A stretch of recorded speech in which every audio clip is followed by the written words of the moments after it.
So hello everyone, कैसे हैं आप। तो सर्किल चल रहा था। सर्किल का एक वीडियो हमने देख लिया था, पार्ट वन इसका कल हमने देखा था। आज हम इसका पार्ट टू करेंगे। तो जो भी बचा हुआ हिस्सा है वो आज कवर करेंगे। तो पहले में हमने देखा था बेसिक टर्म्स क्या होते हैं, जैसे रेडियस, डायमीटर, कॉर्ड, सर्कमफ्रेंस, ये सब क्या होता है इसमें देखा था। फिर tangent to a circle, tangent क्या होता है कल हमने ये देखा था कि किसी सर्किल पर कोई टेंजेंट क्या होता है, जैसे ये किसी एक पॉइंट पर टच करती थी उसको टेंजेंट बोलते थे। तो इतना हमने कल देख लिया था। आज हम देखेंगे टेंजेंट कि नंबर ऑफ टेंजेंट्स क्या होते हैं, किसी सर्किल के नंबर ऑफ टेंजेंट किसी पॉइंट पर वो कैसे निकालेंगे, या उससे रिलेटेड जो थ्योरम्स है या क्वेश्चंस है वो आज हम इसमें लगाएंगे। तो बिना वक्त बर्बाद किए चलिए शुरू करते हैं।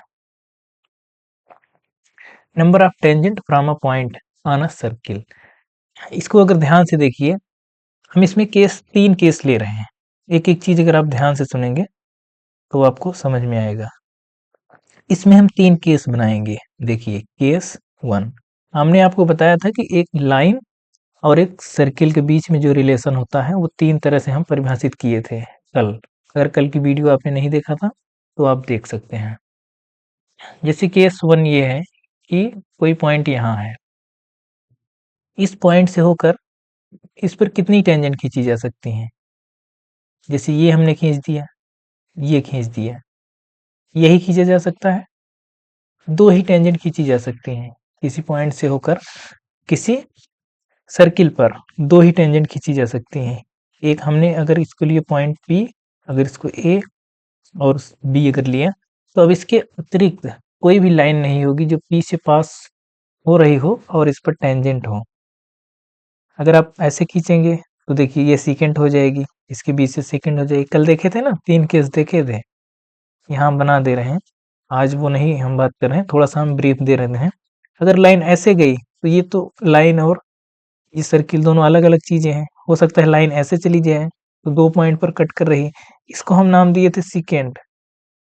इसको क्या नाम दिए थे, ये सीकेंट होगी।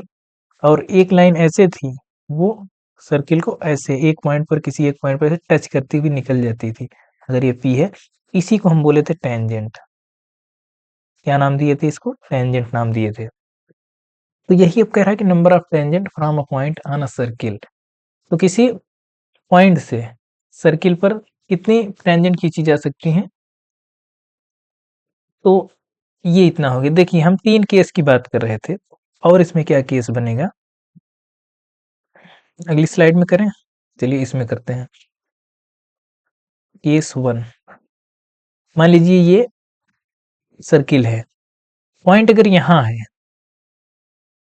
एक हो सकता है पॉइंट बाहर हो, दूसरा हो सकता है पॉइंट इसी पर हो, एक हो सकता है पॉइंट पी यहाँ है, एक हो सकता है पॉइंट पी यहाँ है, और दूसरा क्या हो सकता है, यानी तीसरा क्या हो सकता है, ये सेंटर है, पॉइंट पी इसके अंदर कहीं है। यही तीन केस बन सकता है, इसके अतिरिक्त कोई केस नहीं बनेगा। तो पहले केस में क्या है कि पॉइंट कहाँ है, बाहर है।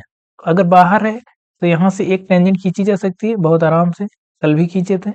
और यहीं से होकर एक अगर नीचे खींचेंगे तो ऐसे एक और टेंजेंट खींची जा सकती है, दो टेंजेंट खींची जा सकती है किसी एक्सटर्नल पॉइंट से। अब अगर यही पॉइंट यहाँ पर हो, उसी सर्किल पर हो, तो यहाँ से होकर कितनी टेंजेंट खींची जा सकती है, यहाँ से ऐसे होते हुए पी को मिलाते हुए केवल एक टेंजेंट खींची जा सकती है। तीसरे केस में अगर पॉइंट यहाँ है तो यहाँ से होते हुए कितनी टेंजेंट, यहाँ से कोई टेंजेंट नहीं खींची जा सकती। आप ऐसे खींचेंगे तो ये टेंजेंट नहीं होगी, ये सीकेंट होगी। तो यहाँ से कोई टेंजेंट नहीं खींची जा सकती, यहाँ से एक टेंजेंट खींची जा सकती, यहाँ से दो टेंजेंट खींची जा सकती है। इतना आपको समझ में आया कि टेंजेंट्स कैसे हम खींच रहे हैं। पॉइंट पर डिपेंड कर रहा है। अगर पॉइंट एक्सटर्नल है, सर्किल से बाहर अगर पॉइंट है, तो वहां से हम दो टेंजेंट खींच सकते हैं। और अगर टेंजेंट खींचने के लिए अगर पॉइंट सर्किल पर है, जैसे पी सर्किल पर है, तो वहां से केवल एक टेंजेंट होकर जाएगी। और अगर पॉइंट सर्किल के अंदर है तो वहां से कोई टेंजेंट होकर नहीं जाएगी। ये इतना अगर आपको समझ में आया, थोड़ा सा हम आगे और बढ़ते हैं। अब हम निकालेंगे length of tangent drawn from an external point. अभी ये भी देखा कि एक्सटर्नल पॉइंट से दो टेंजेंट खींची जा सकती हैं। अब उसकी लेंथ बताना है। लेंथ ऑफ टेंजेंट क्या होता है, पीछे ही बता चुके थे कल की वीडियो में ही। कि जिस पॉइंट से हम टेंजेंट खींच रहे हैं उसकी और जहाँ पर टेंजेंट सर्किल को टच कर रही है वहां तक की दूरी को, ये चीज यहाँ जैसे अगर P से खींच रहे हैं तो अगर A है तो PA को बोलते थे लेंथ ऑफ टेंजेंट। कल की वीडियो में बात कर रहे थे। यहाँ से P अगर एक्सटर्नल पॉइंट है तो दो टेंजेंट खींची जा सकती हैं, एक इधर भी ऐसे खींची जा सकती है। ठीक, ऐसे खींच लिए हैं हम। मान लीजिए ये इसका सेंटर है O। अब लेंथ ऑफ टेंजेंट पढ़ने के लिए उसको एक थ्योरम के रूप में हम पढ़ेंगे। थ्योरम क्या कह रही है? Length of tangent drawn from an external point.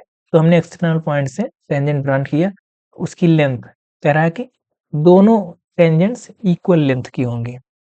External point से जो दो टेंजेंट खींचेंगे, दो तीन केस जब देखे थे तो एक्सटर्नल पॉइंट से देखिए दो टेंजेंट खींचे थे ना, तो अब थ्योरम ये कह रही है कि ये वाली टेंजेंट और ये वाली टेंजेंट दोनों बराबर होगी। अगर ए और बी माने तो कह रहा है कि पी ए और पी बी बराबर होंगे, पी ए और पी बी दोनों बराबर होंगे। यही थ्योरम है, इसी को हमको प्रूव करना है।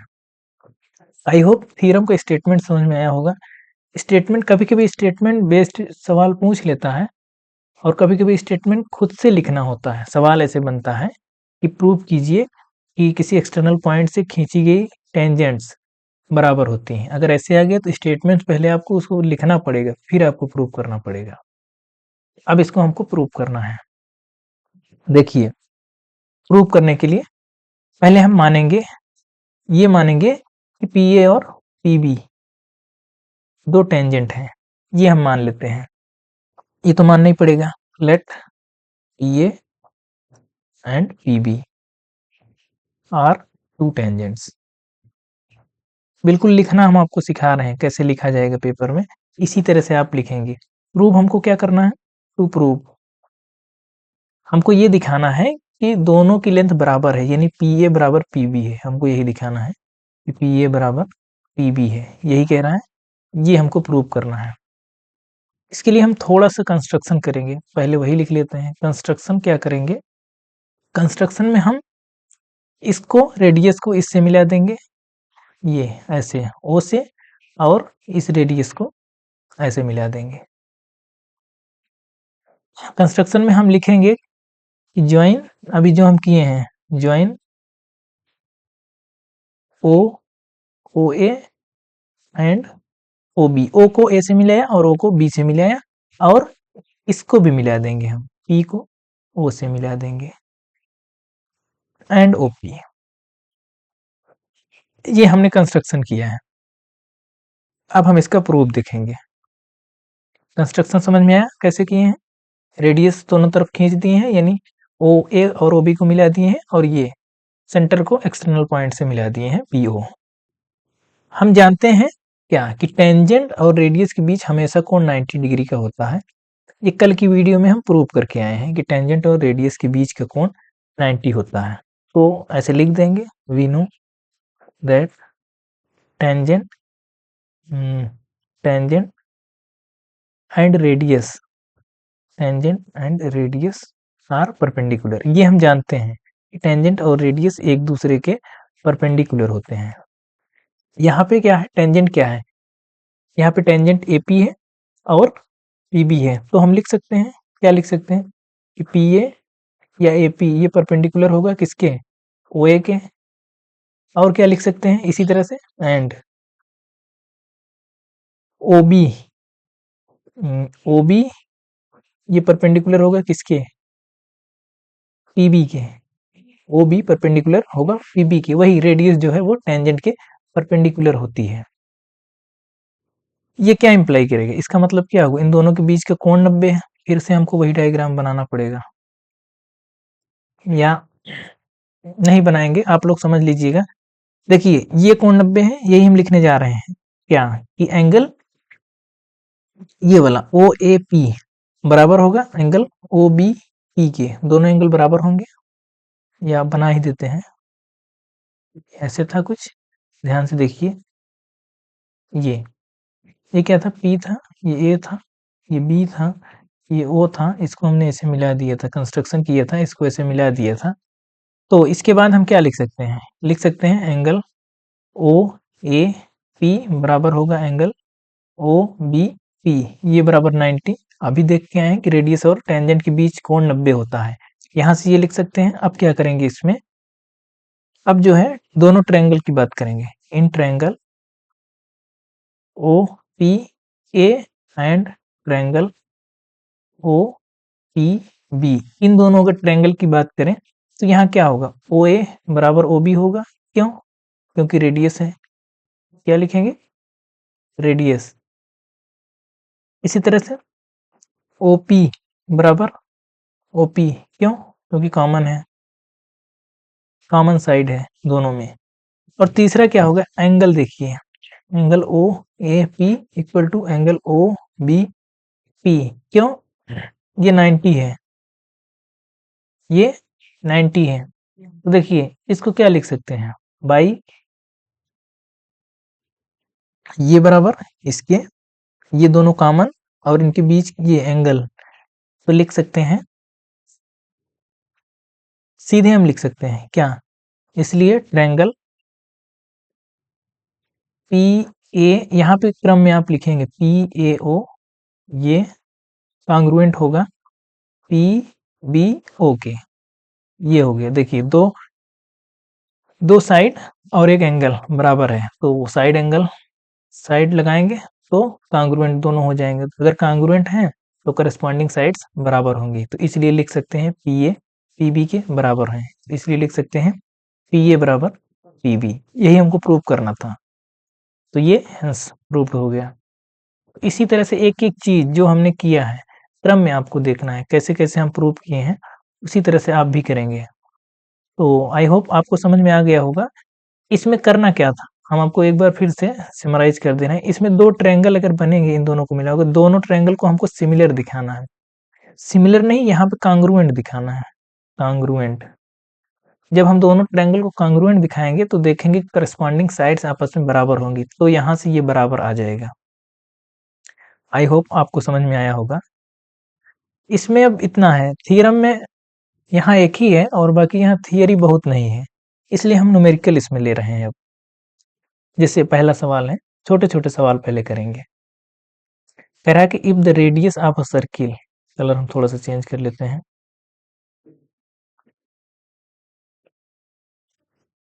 कह रहा है radius of a circle is 5 centimetre, then find the distance between two parallel tangents. इसी तरह से कुछ रिजल्ट्स हैं, वो सवालों के माध्यम से ही हम आपको कराएंगे। जैसे पहली सवाल ये कह रही है, दिख रहा है आप लोगों को, या थोड़ा सा कलर और ये वाला करें, हाँ ये ज्यादा दिखेगा। हाँ, कह रहा है कि एक सर्किल है जिसकी रेडियस है 5 सेंटीमीटर, दो पैरेलल टेंजेंट्स के बीच की डिस्टेंस ज्ञात करनी है। मान लीजिए ये एक टेंजेंट हम खींचे हैं, ये एक टेंजेंट खींचे हैं, दूसरी अगर पैरेलल टेंजेंट्स खींचेंगे तो इसके जस्ट अपोजिट वाले पॉइंट से होती हुई अगर टेंजेंट जाएगी तो ये इसके पैरेलल होगी। ये, अब ये दोनों पैरेलल हैं, इनके बीच की डिस्टेंस निकालनी है। ये मान लीजिए रेडियस है, हम जानते हैं क्या कि रेडियस से अगर आप टेंजेंट को मिलाएंगे तो उसके बीच का कोण क्या होता है, 90 डिग्री होता है। रेडियस और टेंजेंट के बीच का कोण 90 होता है। इसी तरह से रेडियस और टेंजेंट के बीच यहाँ भी मिलाएंगे तो भी 90 डिग्री होगा, तो भी 90 डिग्री होगा। तो डिस्टेंस हम कैसे निकाल दें, परपेंडिकुलर डिस्टेंस, दोनों एक दूसरे के परपेंडिकुलर है ना, तो इसका मतलब ये लाइन और ये लाइन दोनों क्या है, समांतर हैं या पैरेलल हैं, कह सकते हैं ना। ये 90 है तो ये भी 90 है, तो ये कोण इसके बराबर है, तो अल्टरनेट एंगल बराबर है। तो अल्टरनेट एंगल अगर बराबर है तो क्या होंगे, पैरेलल है। इसी तरह से ये ऑप्शनल का सवाल है, एक नंबर का सवाल आएगा अगर आएगा तो। 5 सेंटीमीटर ये था, 5 सेंटीमीटर ये था, तो दोनों के बीच की डिस्टेंस कितनी हो गई, 10 सेंटीमीटर। तो डिस्टेंस बराबर कितना आएगा, 10 सेंटीमीटर। यही सवाल इतना था इसमें, एक नंबर का सवाल था। अगली सवाल इसमें क्या कह रहा है, अगला सवाल कह रहा है ए बी और B C are two tangents to a circle with centre O such that AOC equal to 120, then find the angle ABC। ये भी वही सवाल है, लगभग वैसे ही है, छोटा सा। ए बी और बी सी दो टेंजेंट है, तो दो टेंजेंट हम किसी एक्सटर्नल पॉइंट से खींच देते हैं। एक्सटर्नल कॉमन पॉइंट क्या है, ए बी और बी सी, तो बी कॉमन है, तो ये ए बी हुआ, ये बी सी हुआ है। ए बी टेंजेंट और B C with centre O, centre इसका ओ है। ए ओ सी, ये इसको सेंटर से अगर मिलाएंगे, ए ओ सी कह रहा है कि 120, 120। हमको निकालना क्या है, angle A B C, A B C हमको ये वाला निकालना है। कैसे निकालेंगे, ये देखिए एक क्वाड्रिलेटरल बन रहा है। चलिए इसमें हम आपको ठीक से लिखना बता रहे हैं। इन quadrilateral A O C B, ये देखिए एक क्वाड्रिलेटरल बन रहा है।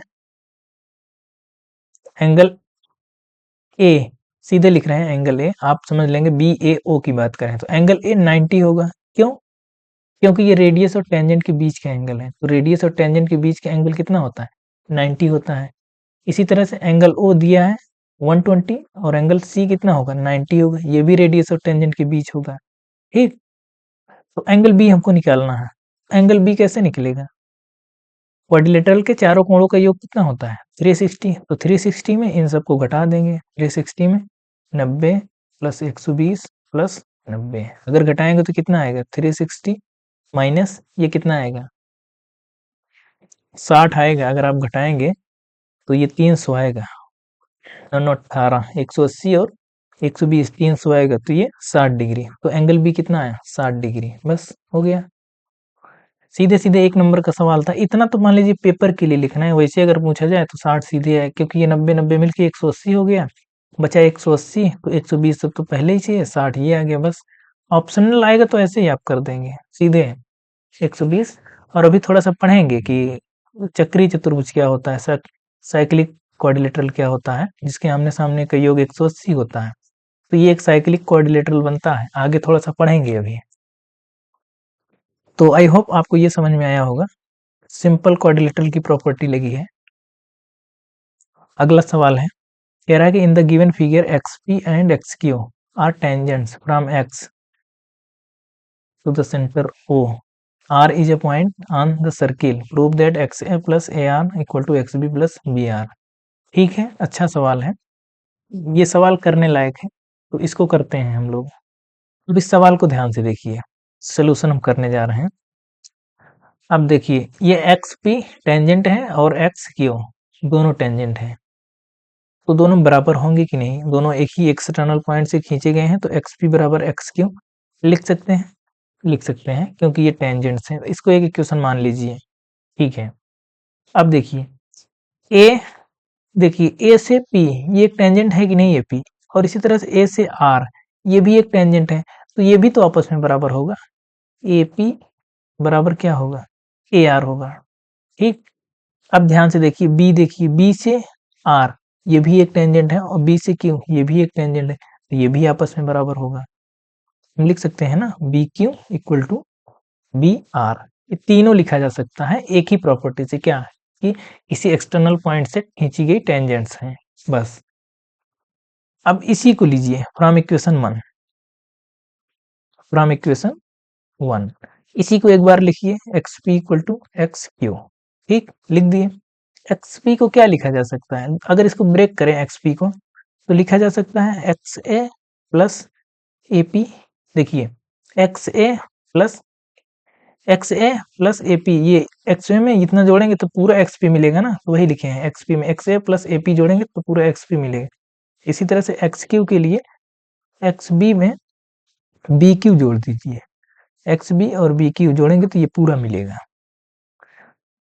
अब यहाँ पे वैल्यू रख दीजिए, ए पी बराबर कितना है, ए आर है, रख दीजिए, तो X A plus A R equal to X B plus B Q equal to कितना है, बी आर, तो यहाँ बी आर रख दीजिए।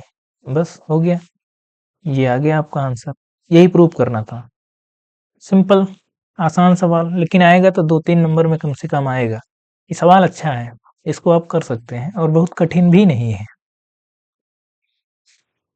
चलते हैं अगले सवाल की ओर।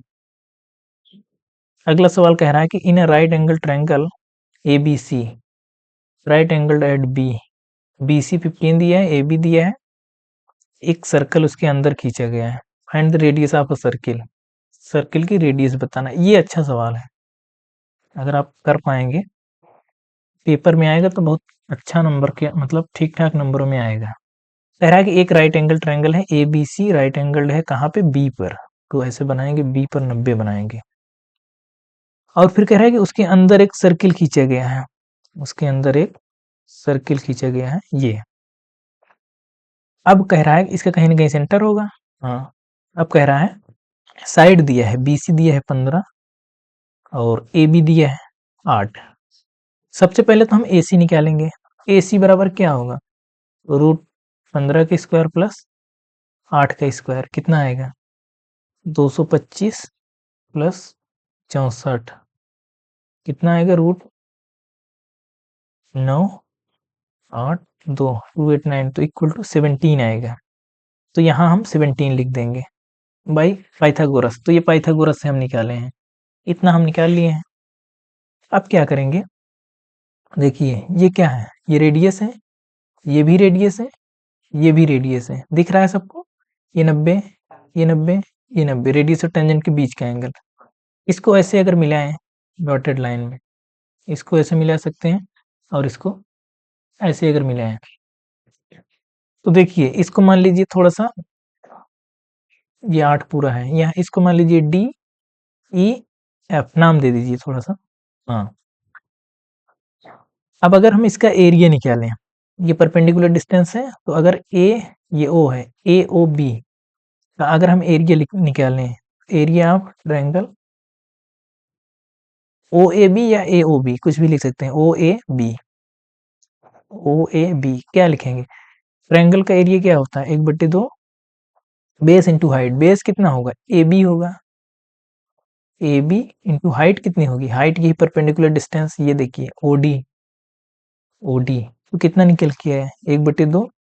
ए बी कितना है? 8 और ये कितना है? ओडी, ओडी आर है। ये देखिए ये आर है, ये आर है, ये आर है। तो लिख सकते हैं 8r/2। अभी ऐसे लिख लीजिए, हमको पता है 4r आएगा लेकिन अभी ऐसे लिख लीजिए। अब इसी तरह से एरिया निकालिए इसका, इसका ये वाले ट्रायंगल का। हमको तीनों का निकालना है। अब ओ बी सी का निकाल लीजिए। 3 ट्रायंगल में डिवाइड हुआ ना ट्रायंगल ओ बी सी, उसको भी लिखेंगे 1/2। हम पूरा नहीं लिख रहे हैं। इसका बेस कितना हुआ? 15। परपेंडिकुलर डिस्टेंस ये यहाँ से यहाँ तक ओ ई, ओ ई कितना है? आर है। तो कितना आएगा ये? 15/2 आर। अब इसी तरह से जो तीसरा ट्रायंगल बना, कौन सा? ओ ए सी, ओ ए सी उसका एरिया निकालेंगे 1/2। उसमें बेस क्या हो जाएगा? ए सी हो जाएगा 17 और डिस्टेंस परपेंडिकुलर डिस्टेंस यानी हाइट सब में आर ही आएगी, ये आर। तो कितना आया? 17/2 आर। आई होप इतना समझ में आ गया होगा हमने यहाँ किया क्या है। अब अगर इतना समझ में आया है तो अब एक लाइन का सवाल है, और अगर हम एरिया निकालें, area of triangle A B C, तो वो हमेशा बराबर होगा इन तीनों को अगर जोड़ दें, O A B plus area of O B C plus area of O A C, इन तीनों के बराबर होगा कि नहीं? देख लीजिए, अगर पूरे का निकालें तो ओ ए बी, ओ बी सी और ओ ए सी तीनों के बराबर होगा। ये देखिए 3 भाग में डिवाइड हो रहा था ना, तो तीनों को जोड़ के चाहे पूरा लिखें या फिर पूरा लिखें तो दोनों बराबर आएगा। और अगर पूरा लिखेंगे, इसका एरिया कितना आएगा? 1/2 बेस इंटू हाइट। बेस कितना था इसका? देख लीजिए, बेस इसका 15 था, हाइट थी 8, 15 गुणे 8, 15 गुणे 8। यहाँ इसका एरिया कितना आया था? इसका आया था 8r/2। इसका कितना आया था? 17r/2। इसका कितना आया था? 15r/2। यही आया था, देख लेंगे पीछे। 8r/2, 15r/2, 17r/2। बस अब हो गया काम। यहाँ से 1/2 इसको सॉल्व करेंगे बस। 1/2 और r यहाँ कॉमन अगर ले लेंगे तो बचा कितना? 8 प्लस 17 प्लस 15 कितना बचा? 1/2। 1/2 कट गया, 15 गुणे 8 इक्वल टू कितना आया?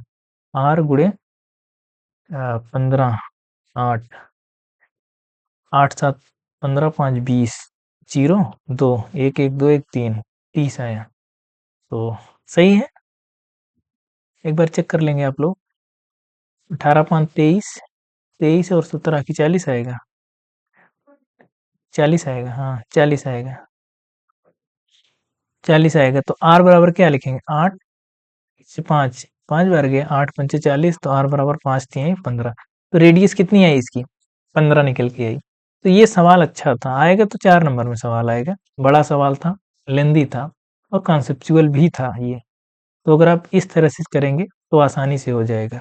कुछ करना नहीं है, ट्रायंगल को 3 पार्ट में डिवाइड करना है, अलग अलग पार्ट का एरिया निकालना है, फिर पूरे ट्रायंगल का एरिया निकालना है, उसको बराबर कर देना है। वहां से एक इक्वेशन बनेगी आर में, उसको सॉल्व कर लेंगे तो सीधे आर की वैल्यू आ जाएगी। अगला सवाल कह रहा है, इस तरह के सवाल अच्छे होते हैं, आसान होते हैं, थोड़ा सा हाँ कैलकुलेशन पड़ता है इसमें बस, बाकी इसमें कुछ होता नहीं है।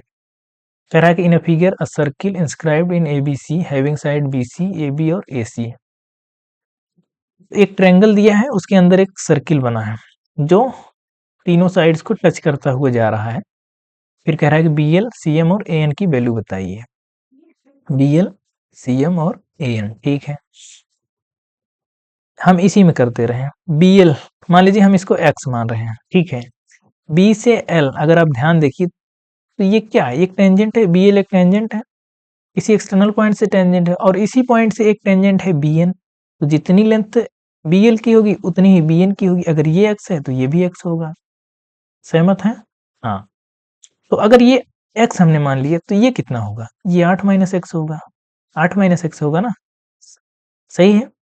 तो अगर c से l देखिए ये एक क्या है, टेंजेंट है, तो c से m भी तो एक टेंजेंट है, तो ये भी 8 माइनस एक्स होगा, ठीक। अब यहाँ देखिए ये x हो गया, तो ये कितना बचा, ये 10 माइनस एक्स बचा, 10 माइनस एक्स बचा। तो ये a से n एक टेंजेंट है, 10 माइनस एक्स है, तो a से m टेंजेंट है, तो सेम लेंथ की होगी। अभी हम प्रूव करके आए हैं थ्योरम, किसी एक्सटर्नल पॉइंट से खींची गई दो टेंजेंट्स किसी सर्किल पर हमेशा सेम लेंथ की होती हैं। तो ये यहाँ से यहाँ तक की लेंथ 10 माइनस एक्स, यहाँ से यहाँ तक की लेंथ 8 माइनस एक्स, और कह रहा है कि टोटल लेंथ 12 है, तो इन दोनों को अगर जोड़ें तो 12 आना चाहिए।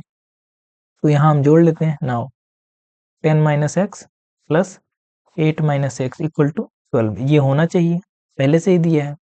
तो कितना आएगा, 18 माइनस 2x इक्वल टू 12, तो 2x equal to 6, x equal to 3।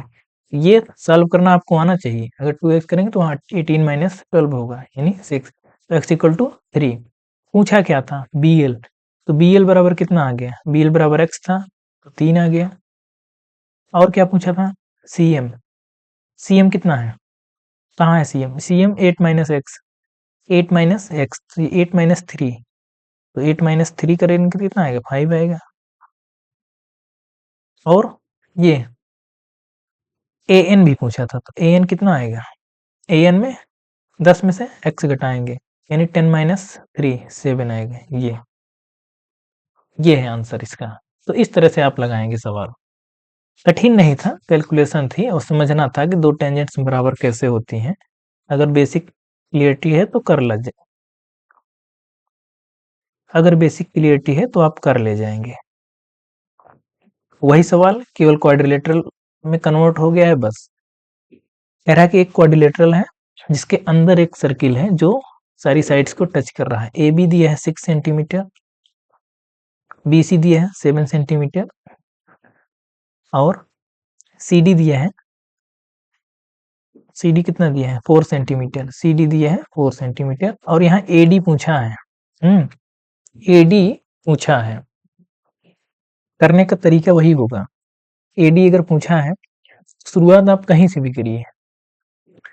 जैसे अब देखिए करना क्या है, जैसे ये 7 है, आप इसको मान लीजिए x है, अगर आप इसको x मान लेते हैं तो ये कितना आएगा, इसको हम थोड़ा सा नाम दे देते हैं, इसको दे देते हैं p, इसको देते हैं q, इसको देते हैं r, इसको देते हैं s, ठीक है। अगर ये x है तो ये कितना होगा 6 माइनस एक्स, अगर ये 6 माइनस एक्स है तो ये भी 6 माइनस एक्स होगा। क्यों, क्योंकि दोनों टेंजेंट्स हैं तो टेंजेंट्स की लेंथ सेम होती है। और ये 7 है तो ये कितना होगा 7 minus 6 minus x, 7 minus 6 minus x, तो ये कितना आएगा 7 माइनस 6 प्लस एक्स, यानी x प्लस 1। ये कितना निकल के आया x प्लस 1, तो ये कितना निकल गया है x प्लस 1। और अगर ये x प्लस 1 है तो 4 में से घटाएंगे 4 माइनस एक्स प्लस 1, तो कितना आएगा 4 माइनस एक्स माइनस 1, यानी 4 3 माइनस एक्स, ये कितना हुआ 3 minus x, 3 minus x total 4 है ना, तो अगर ये 3 माइनस एक्स है तो ये भी 3 माइनस एक्स होगा, और ये कितना होगा, ये कितना होगा, ये एक्स होगा। इन दोनों को अगर जोड़ दें तो कितना आया, डी एस बराबर 3 माइनस एक्स आया, और ए एस बराबर कितना आया, एक्स आया। तो हमको निकालना कहाँ है, ए डी, ए डी बराबर निकालना है, तो अगर इसमें जोड़ दें A S plus S D या डी एस जोड़ दें तो ए डी आ जाएगा। तो ए एस कितना है एक्स, प्लस डी एस कितना है 3 माइनस एक्स, तो कितना निकल गया, एक्स से एक्स कट गया 3, ए डी की वैल्यू आ गई 3। ये है आंसर आपका। सवाल कठिन नहीं है, सवाल में कैलकुलेशन है बस, और समझना है कैसे करना है। अगर इतना आप समझ रहे हैं तो आप इसको कर ले जाएंगे। आई होप आपको समझ में आया होगा। तो जितने सवाल हम यहाँ लिए थे, सवाल यहाँ पे आपके एंड होते हैं। हालांकि सवाल और भी होंगे, पेपर जैसे आपका आ रहा है तो चैप्टर वाइज अब आपकी प्रैक्टिस शुरू होगी। 1 तारीख से चैप्टर वाइज प्रैक्टिस शुरू होगी। एक चैप्टर के कम से कम 20 से 25 सवाल रहेंगे जो आपको कराए जाएंगे। यहाँ पे हमारा पूरा फोकस था कि आपकी थियरी पूरी कंप्लीट, बिल्कुल बेसिक से हम आपको एक बार रिवाइज करा दें विद क्वेश्चंस। तो क्वेश्चंस भी हमने लिए थे, इसमें कई सारे लिए थे, तो हमने थियरी पर पूरा फोकस किया था। क्वेश्चंस की सीरीज अलग आएगी, और हमने वो किया है कि हमने सारे वीडियोज को कंपाइल कर दिया है, कंपाइल कर दिया। 1 तारीख से वो भी आएगा, जैसे आप कुछ लोग नहीं देख पाए थे वीडियो, तो अगर वो रिवीजन करना चाहते हैं तो एक चैप्टर की डेली एक वीडियो आएगी 1 तारीख से, तो वहां से वन शॉट टाइप में आएगा, वन शॉट करके, तो वहां से पूरा चैप्टर 1.5 से 2 घंटे में आप रिवाइज कर सकते हैं। 1.5 से 2 घंटे में बहुत आराम से आप पूरा चैप्टर रिवाइज कर सकते हैं। फिर उसके बाद आप यहाँ ज्वाइन कर सकते हैं, क्वेश्चंस की जो सीरीज चलेगी वहां आप ज्वाइन कर सकते हैं, फिर आपको पेपर में कोई दिक्कत नहीं होगी। तो यहाँ इतना ही रखते हैं, फिर मिलते हैं किसी अगले चैप्टर में। चैप्टर्स आपके देखिए हम आपको बता दे रहे हैं कितने हो गए, एपी हो गया है, कोऑर्डिनेट हो गया है, उसके बाद ट्रायंगल, ट्रायंगल खत्म हुआ है, ट्रिग्नोमेट्री हुआ है, हाइट एंड डिस्टेंस हुआ है, और कोई चैप्टर हुआ है, सर्किल हुआ है, सर्किल पूरा हो गया। तो 3 3 6 चैप्टर हो गए हैं, 6 चैप्टर हो गए हैं, बचे हैं केवल बस अब छोटे छोटे चैप्टर बचे हैं। अब आसान चैप्टर बचे हैं, जैसे पॉलिनोमियल बचा है, पॉलिनोमियल के अलजेब्रा के जैसे 3 चैप्टर हैं, तो ये तो बहुत आराम से हो जाएगा, अलजेब्रा का 3 चैप्टर बचा है। उसके बाद क्या बचा है, area related to circle, circle का एक थोड़ा सा और बचा है एरिया रिलेटेड वाला, फिर तो सरफेस एरिया एंड वॉल्यूम बचा है, उसके बाद प्रोबेबिलिटी और स्टैटिक्स, तो बहुत आराम से हो जाएंगे। अगर जरूरत पड़ी तो एक दिन में 2 वीडियो हम कर देंगे, उसमें कोई समस्या नहीं है, लेकिन खत्म हो जाएगा, बहुत आराम से खत्म हो जाएगा। तो आप लोग ये वाला फोकस करिए ज़्यादा, वन शॉट यानी रिवीजन वाला वन शॉट फोकस करिए, और ये क्वेश्चन वाली सीरीज, यहाँ से आपको ज़्यादा समझ में आएगा। तो इसको यहीं तक रखते हैं, मिलते हैं अगली वीडियो में। Thank you.